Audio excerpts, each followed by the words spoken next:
Bonsoir à toutes et à tous, bienvenue dans Libre Ensemble, votre rendez-vous de la laïcité. Nous avons le plaisir de recevoir ce soir Pascal Chiamala. Bonsoir. Bonsoir.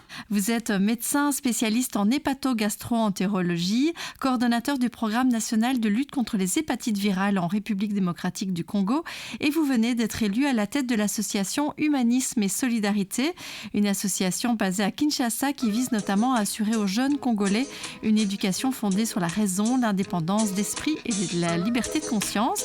Libre Ensemble, Vinciane Colson, Jacques Nizin. Pascal Chiamala, j'avais d'abord envie de vous poser une question un peu plus générale. Les nouvelles qui nous parviennent du Congo ces derniers mois sont plutôt catastrophiques, dramatiques. On parle de millions de déplacés suite au conflit dans le Nord Kivu. On parle de violences sexuelles à l'encontre des femmes dans les camps. On parle d'arrestations arbitraires de journalistes. On parle d'une élection présidentielle mal organisée et aux résultats contestés par certains candidats. Comment ça va sur place à Kinshasa ? Eh bien, ça va comme ça va partout dans le monde. Il y a tout le temps tout un tas de problèmes. Concernant les millions de morts à l'est du pays, ça se passe déjà depuis plus de 30 ans. Depuis plus de 30 ans qu'on tue les gens dans l'ignorance totale de la communauté internationale. Et comme ça se fait dans toutes les guerres, il y a tout un tas d'exactions. Effectivement, il y a des femmes qui sont violées. Et là, il faut souligner quand même l'excellent travail du professeur Mukwege, qui se bat comme il peut pour faire en sorte que les droits, que ces femmes ne soient plus violées, ce qui est difficile pendant une guerre, parce que c'est une arme de guerre, malheureusement. Et concernant la vie politique, la vie politique, elle est ce qu'elle est. On a fini le premier mandat de 5 ans du président Tshisekedi avec tout un tas de problèmes. Notamment le problème de leadership, le problème de partage de pouvoir, ce qui a été difficile pour lui et pour les autres aussi, parce que chacun cherche à, soi-disant, aider le peuple, mais bon, le peuple dans tout ça est laissé à lui-même. Et le combat est fait entre les leaders, ce qui fait que, le président Tshisekedi prétend qu'il n'a pas eu assez de temps pour pouvoir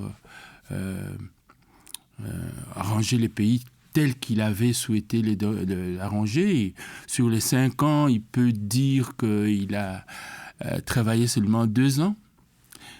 Et c'est ainsi qu'il a organisé cette élection qui, effectivement, est contestée par d'autres. Mais ça, c'est de bonne guerre. Chez nous, en tout cas en Afrique, les adversaires contestent toujours les résultats des élections de l'adversaire.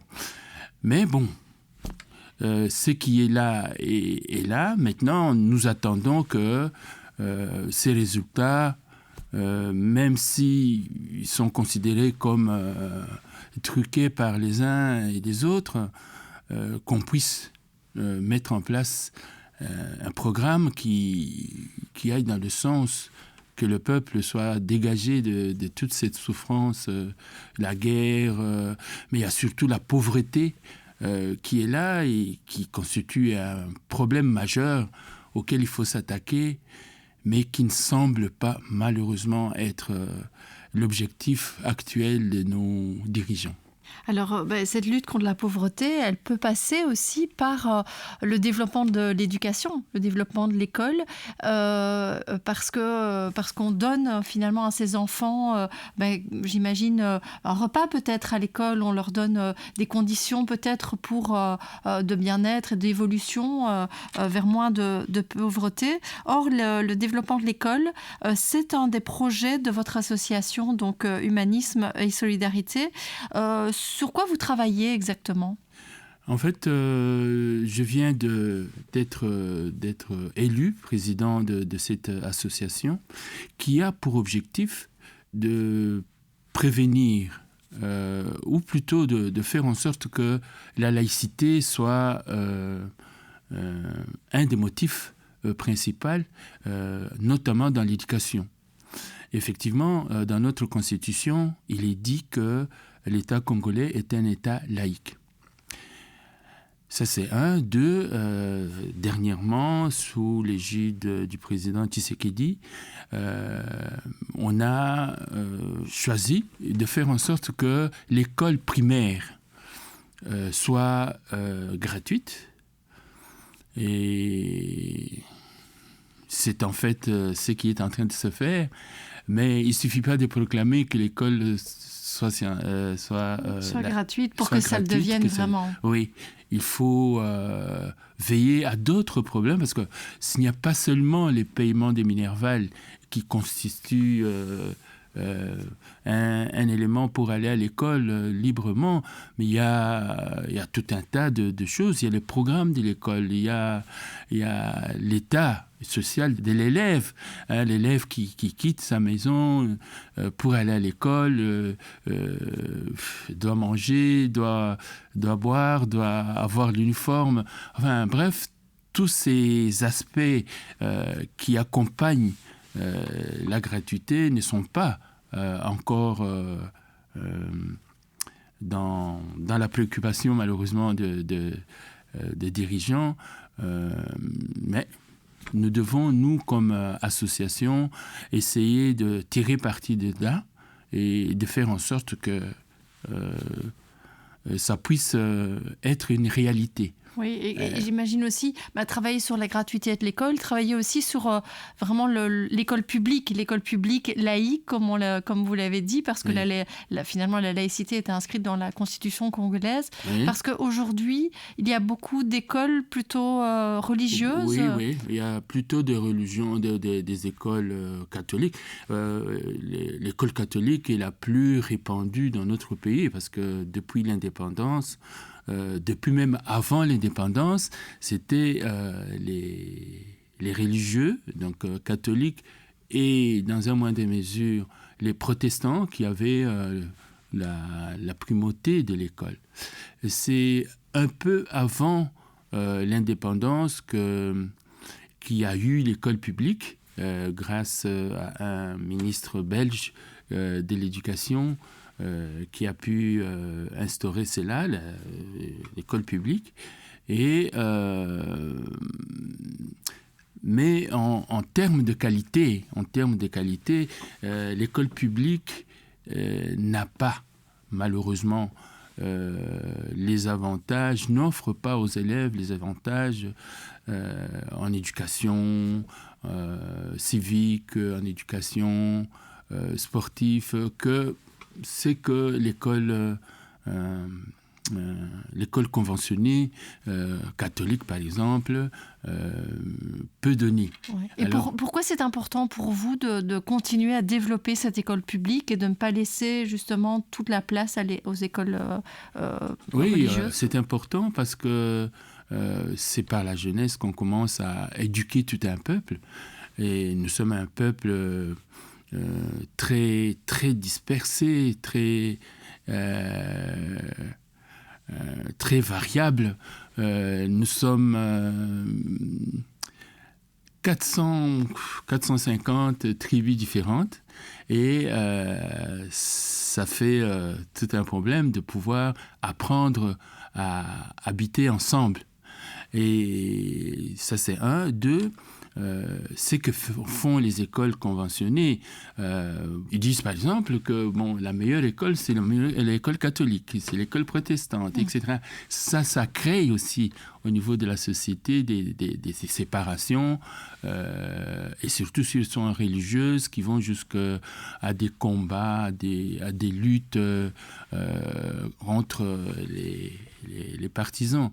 Mais si on développe une école public, on va imprégner, c'est ça l'idée, que l'homme est libre de pouvoir décider de son avenir, à condition qu'il respecte les règles générale du pays. Ouais. Et donc, ça veut dire que votre association, donc Humanisme et Solidarité, elle est soutenue ici en Belgique par LAC, donc Laïcité et Humanisme en Afrique centrale. Oui. Ces dernières années, les deux associations ont vraiment travaillé main dans la main pour réhabiliter les écoles publiques, donc rénover, justement, pour essayer de leur redonner un peu un nouveau souffle. Vous disiez, elles sont un peu aujourd'hui, c'est pas celles qui sont mises en avant nécessairement. Les deux associations ont aussi travaillé sur la formation des enseignants, parce que cette formation, elle fait défaut aujourd'hui en République démocratique du Congo. Oui. Comme les élèves, surtout les enseignants, sont laissés à eux-mêmes, et toujours la pauvreté qui joue, ce qui fait que le train de vie des enseignants n'est pas ce qu'il devrait être, et cela fait que au lieu de s'occuper de l'enseignement proprement dit, de la formation des étudiants, etc., les professeurs, les enseignants sont obligés de chercher à relier les deux bouts du mois pour pouvoir se nourrir et nourrir leurs enfants. Ce qui fait que la qualité de l'enseignement s'en trouve diminuée. Mais avec l'humanisme, solidarité, et avec le LAC, on a eu à reformer plusieurs étudiants, plusieurs enseignants, et dans plusieurs provinces, nous en avons 26. Je crois qu'ils ont dû travailler dans 20 provinces pour recycler les enseignants et remonter les niveaux de l'enseignement. Mais, comme j'ai dit, il y a ce problème de pauvreté qui fait que, on a beau le faire, mais si on ne sait pas le continuer, ça ne vaut pas la peine. Et donc, il faut chercher le moyen de faire en sorte que l'enseignant soit dégagé de certaines contraintes sociales plutôt, et c'est ce à quoi nous allons essayer de nous travailler, donc soit revaloriser aussi, j'imagine. Oui. Alors là, ça doit passer par des mesures politiques. Absolument. Donc, il ne suffit pas, c'est déjà bien que l'État dise que l'enseignement est gratuit, mais il faut aussi qu'il puisse penser aux enseignants, parce que c'est par eux que le message doit passer. Alors, vous disiez tout à l'heure que vous êtes pour une école publique parce que la laïcité est inscrite dans la Constitution. Quelle est votre vision, à vous, de la laïcité ? Parce que c'est vrai qu'ici en Belgique, on a une certaine vision, mais qui n'est peut-être pas celle que vous défendez au Congo. Quelle serait à vous, Pascal Tiamala, votre vision de la laïcité ? Ma vision de la laïcité serait dans la définition même de la laïcité. Dans mon pays, on est beaucoup investi dans la religion et dans la politique. Et donc, on a tendance à vouloir mélanger les deux. Et comme les deux ne sont pas toujours dans la même vision, chacun a sa religion, ça arrive qu'il y a beaucoup des discordances dans ce que les gens font. Alors, pour mettre tout le monde d'accord, on doit revenir à la définition, c'est-à-dire faire en sorte que le pouvoir ne soit ni pour les catholiques, ni pour les protestants, ni pour les choses, mais que les pouvoirs garantissent la liberté de chacun à pratiquer ce qu'il pratique, mais qui ne soit pas une référence pour tous ces gens, qu'ils puissent se dire, puisque c'est un de nôtres qui est au pouvoir, donc nous devons faire en sorte que toute la juridiction, toute la conduite du pays soit de tel côté ou de tel côté.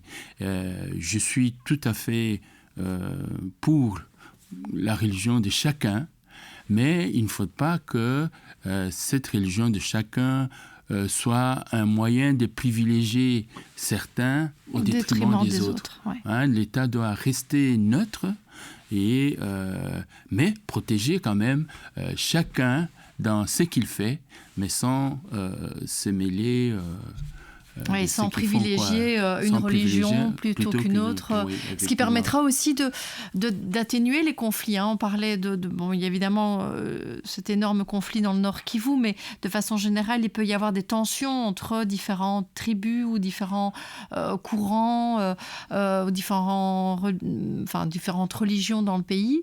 Donc j'imagine que plus de laïcité permettrait de réduire aussi ces conflits et ces tensions.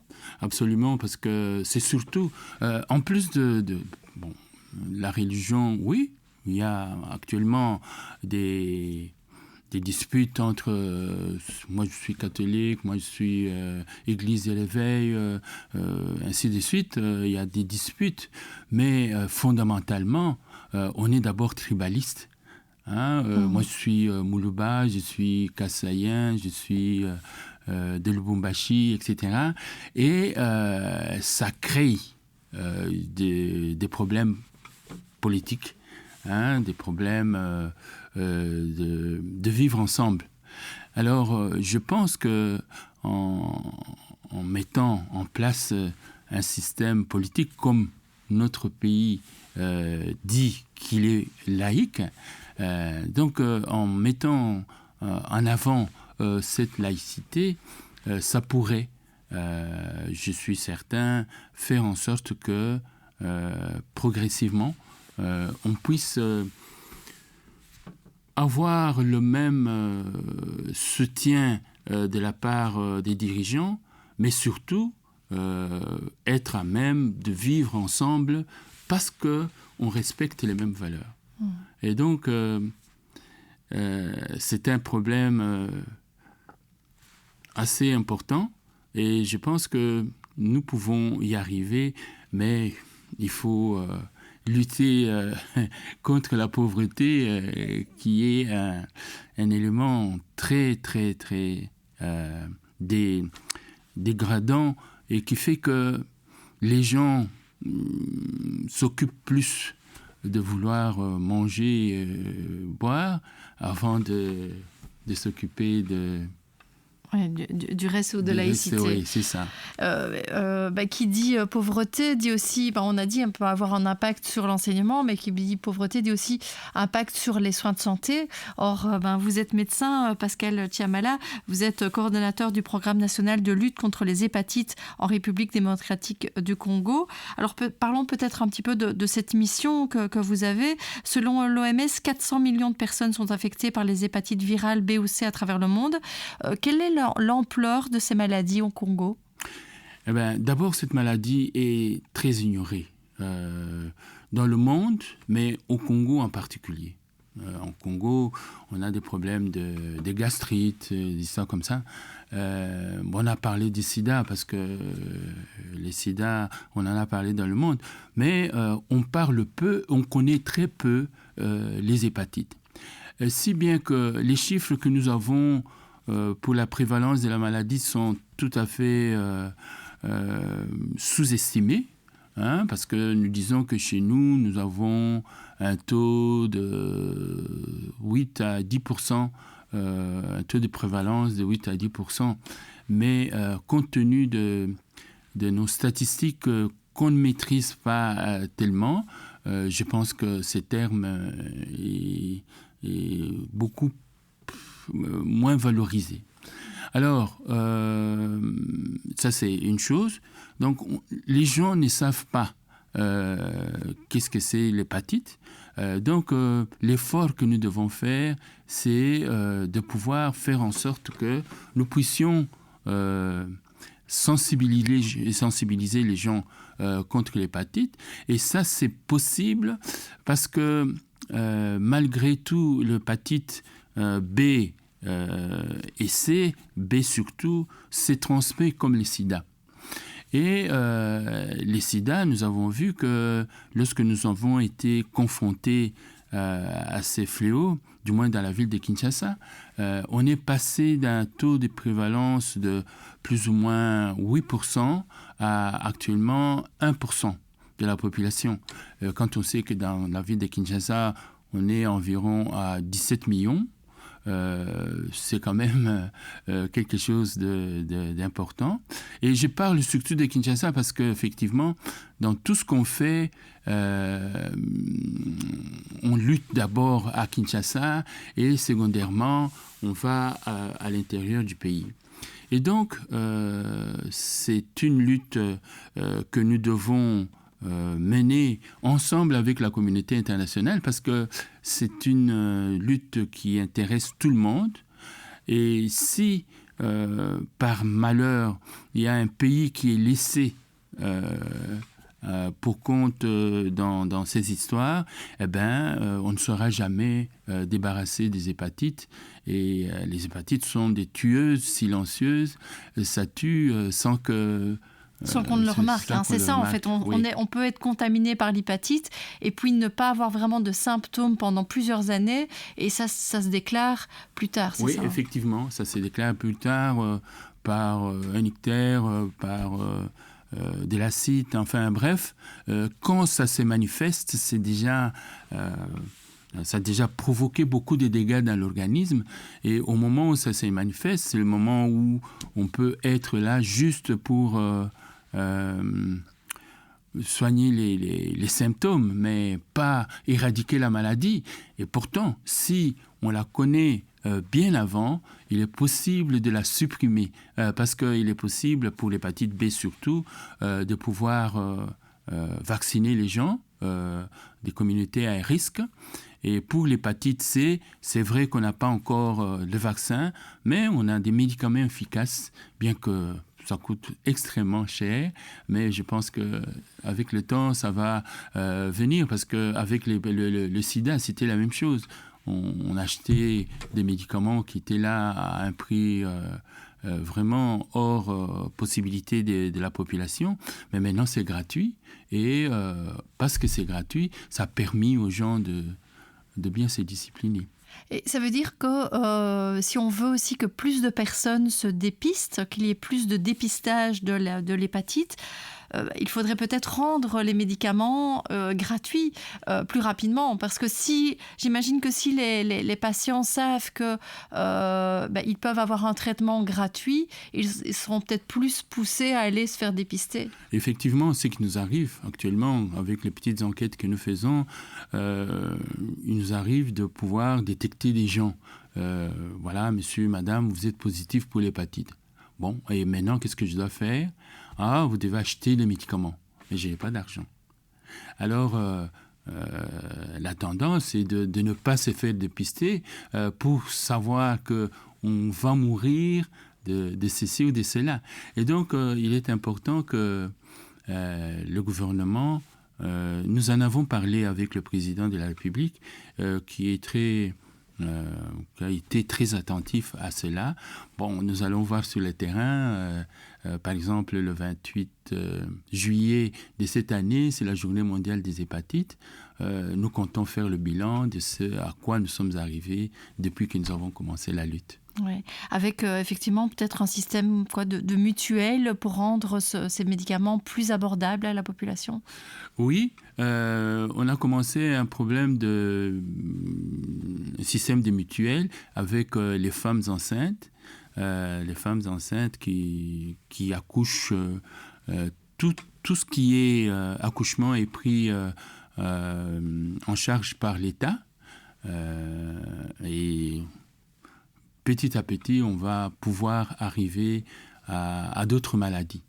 Mais pour l'hépatite, il est possible, avec des organisations internationales, de pouvoir avoir ces médicaments à moins cher et même gratuitement.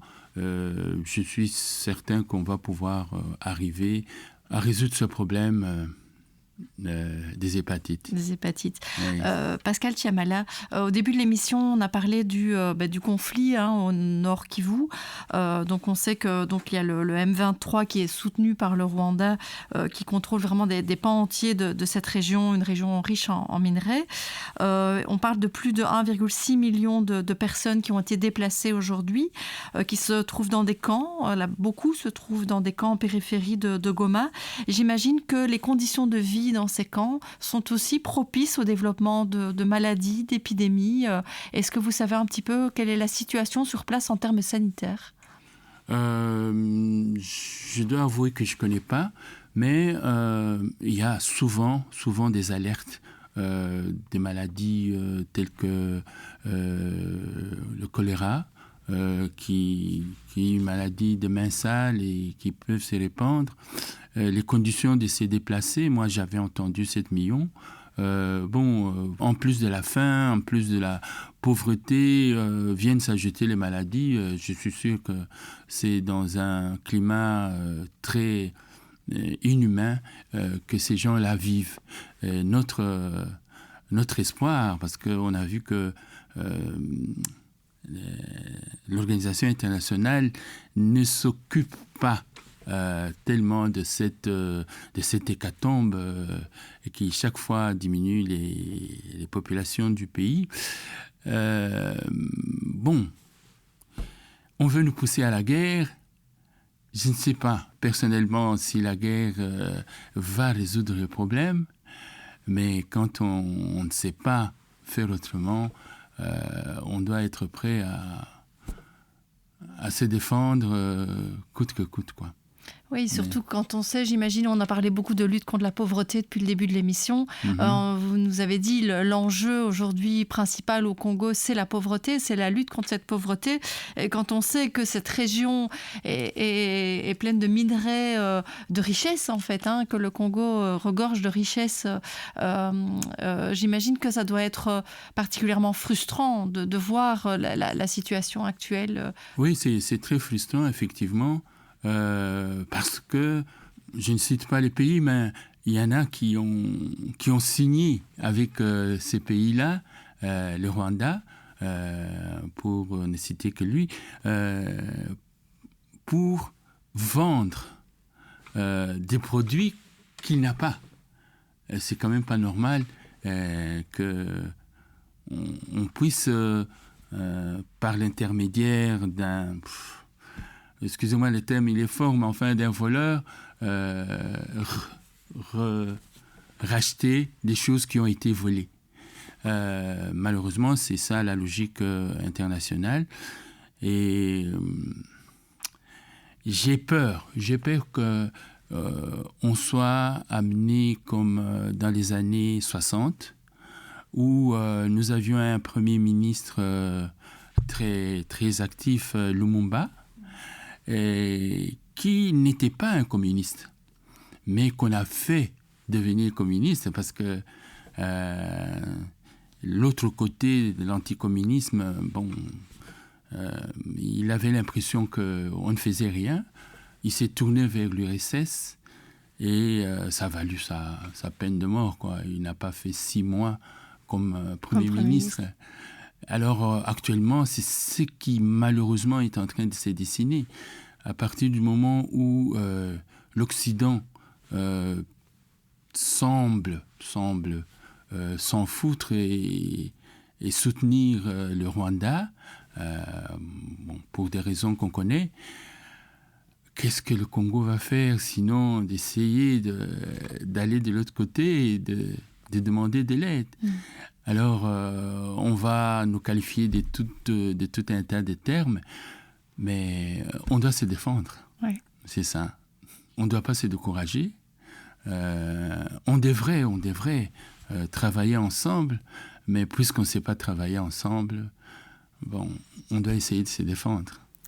Merci beaucoup Pascal Chiamala. Je rappelle que vous êtes médecin, vous êtes coordonnateur du programme national de lutte contre les hépatites en République démocratique du Congo et vous venez donc d'être élu président de l'association Humanisme et Solidarité qui travaille notamment avec l'association belge LAC, Laïcité et Humanisme en Afrique centrale et qui travaille beaucoup dans les écoles, dans la rénovation des écoles publiques, Absolument. dans la formation des enseignants et la propagation, on va dire, des valeurs humanistes que vous défendez. Merci beaucoup Pascal Chiamala. Merci beaucoup, Merci madame. à vous de nous avoir suivis et une belle soirée à tous.